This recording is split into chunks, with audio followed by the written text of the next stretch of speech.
A Bíblia adverte que, antes de uma grande mudança espiritual, o mundo entra em confusão, colapso e silêncio. 2026 não aparece como um ano qualquer, aparece como uma transição, um ponto de ruptura. E quase ninguém está preparado para o que vem. Durante séculos, a Bíblia advertiu que grandes mudanças espirituais nunca chegam de forma repentina. Elas são sempre precedidas por sinais claros, cumulativos, visíveis para quem decide observar com atenção.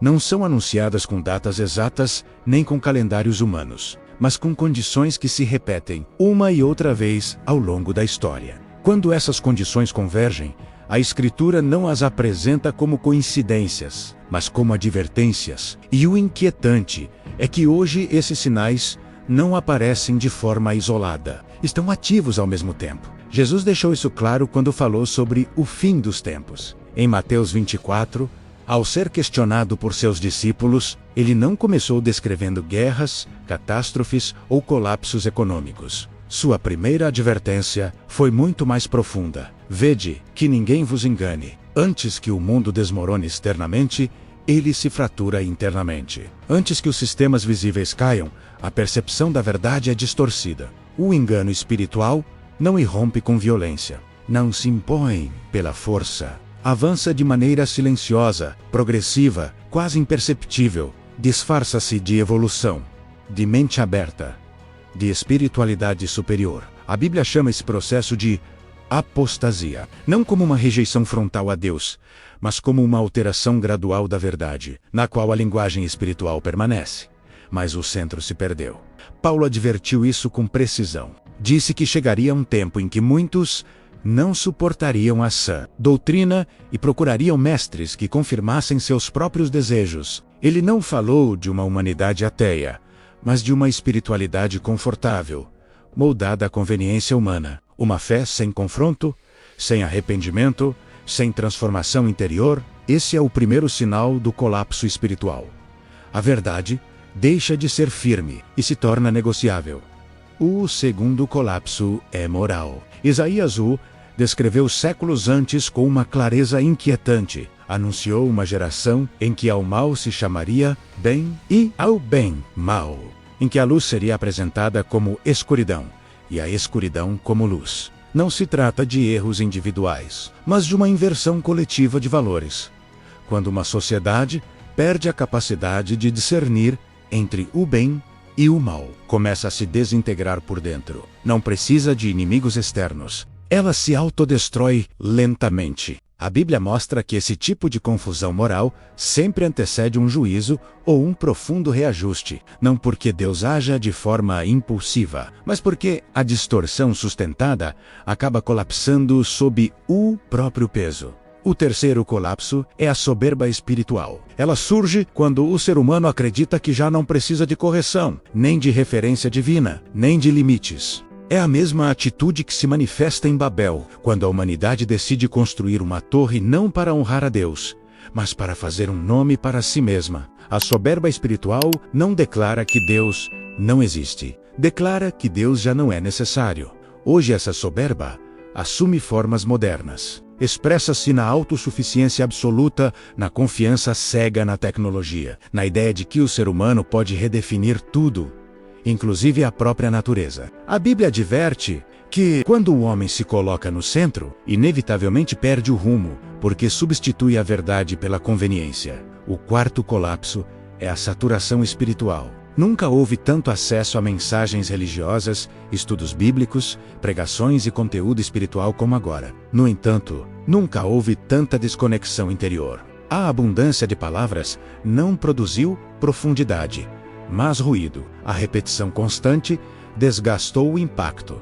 Amós falou de um tempo em que haveria fome, não de pão, mas de ouvir a palavra de Deus. Não porque a palavra desapareceria, mas porque perderia peso, porque se tornaria comum, ignorada, superficial. Quando tudo parece espiritual, nada transforma. O quinto colapso é estrutural. A Bíblia mostra que os grandes colapsos não começam com invasões externas, mas com corrupção interna. Babilônia caiu por dentro. Roma se desmoronou por decadência moral. Jerusalém foi destruída depois de ignorar advertências por gerações. Os sistemas não colapsam por falta de poder, mas por perda de fundamento.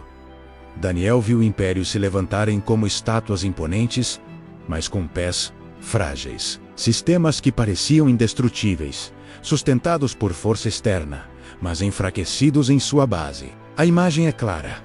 Aparência de solidez por fora, fragilidade profunda por dentro. Aqui surge um ponto-chave para entender por que muitos percebem 2026 como um ano de transição. Não porque a Bíblia mencione essa data, mas porque os ciclos históricos, sociais e espirituais parecem se alinhar. Crise de identidade, desgaste institucional, desconfiança generalizada, esgotamento emocional coletivo, nada disso surge do nada. É o acúmulo de processos ignorados durante anos. Jesus comparou esses tempos às dores de parto, não a um fim imediato, mas a sinais que antecedem um nascimento. A dor não anuncia morte, anuncia mudança. Mas nem todas as mudanças são confortáveis. Nem todos os processos são compreendidos enquanto acontecem. Hebreus diz que Deus abala tudo, o que pode ser abalado, para que permaneça o que é inabalável. Essa declaração não fala de destruição sem sentido. Fala de purificação, de separação, de revelação. Quando o superficial cai, o autêntico permanece. Quando o falso se quebra, o verdadeiro se revela. É aqui que muitos se enganam ao interpretar os tempos de colapso espiritual. A maioria imagina destruição total, caos irreversível ou um fim imediato.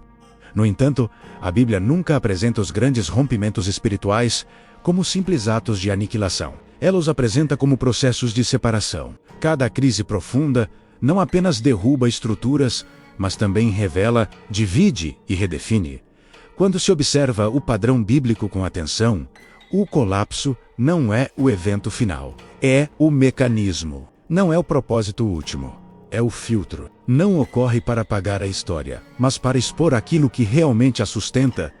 Nos dias de Noé, a corrupção era generalizada. Gênesis descreve uma humanidade cuja maldade havia se multiplicado e cujos pensamentos estavam continuamente inclinados para o mal. Não se tratava de ignorância, mas de uma decadência assumida como normal. No entanto, o dilúvio não foi apenas juízo.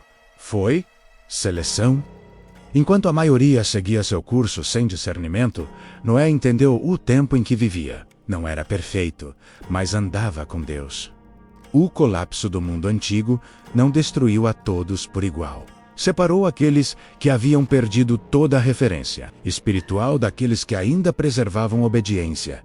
Esse mesmo padrão se repete em Sodoma. A cidade não foi destruída por desconhecimento, mas por resistência consciente à correção. A intercessão existiu.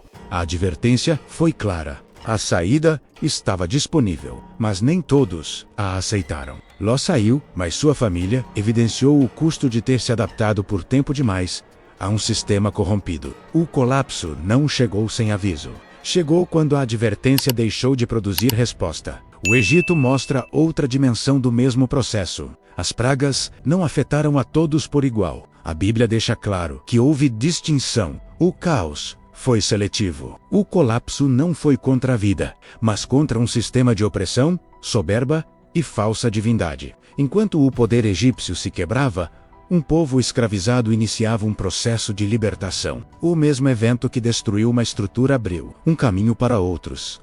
Isso revela uma verdade incômoda que muitos preferem evitar. Deus não colapsa para destruir pessoas. Ele colapsa sistemas. Colapsa estruturas espirituais vazias. Colapsa crenças que já não sustentam vida. O colapso não aponta para o coração que busca, mas para a estrutura que oprime ou distorce. Por isso, quando se fala de uma nova ordem espiritual, depois de um grande abalo, não se fala de uma nova religião, nem de uma doutrina improvisada. Fala-se de um retorno à essência, a uma fé despida de adornos, títulos e excessos. A uma espiritualidade que já não depende do sistema para existir, mas de uma convicção interior profunda.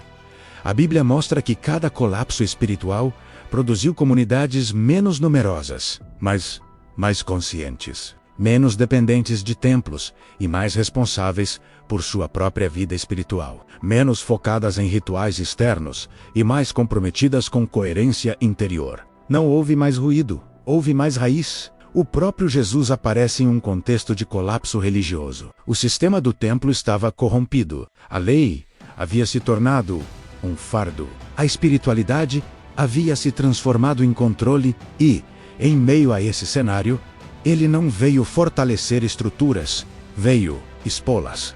Não veio reorganizar o sistema, veio confrontá-lo por dentro. Por isso causou tanto incômodo. A nova ordem espiritual que surge depois de uma crise nunca é visível de imediato. Não se anuncia com proclamações públicas, nem com novas estruturas. Manifesta-se em processos internos, em pessoas que deixam de delegar sua fé, em indivíduos que já não buscam apenas mensagens que tranquilizam, mas verdades que transformam. A mudança não começa na superfície, começa na consciência. A Bíblia adverte que chegará um tempo em que muitos correrão em busca da palavra, mas poucos estarão dispostos a obedecê-la. Esse tempo não é apenas futuro, é presente. E o colapso atua como um separador silencioso. Alguns se endurecem, outros despertam. Alguns se apegam ao que está caindo. Outros soltam e se aprofundam.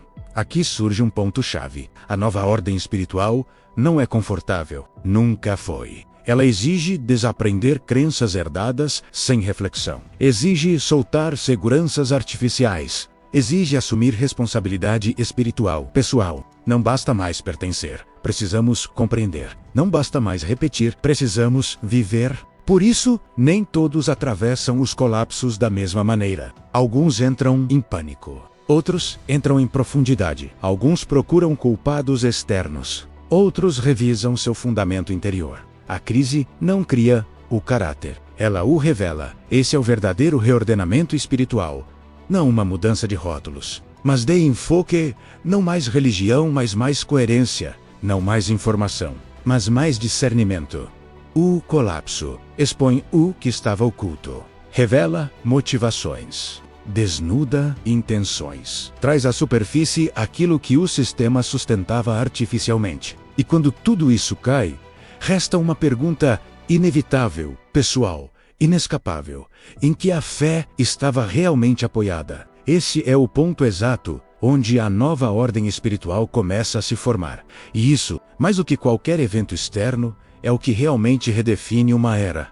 A verdadeira pergunta não é o que vai cair, mas o que permanecerá no coração quando tudo for abalado. Deixo para você uma maravilhosa oração para dar início a este novo ano. Senhor, ao começarmos este novo ano, dá-nos olhos para discernir os tempos, corações firmes quando tudo se mover, e uma fé que não dependa do sistema, mas da tua verdade. Guia-nos a soltar o superficial, a cuidar do eterno e a permanecer no que é inabalável quando tudo o mais for abalado. Amém.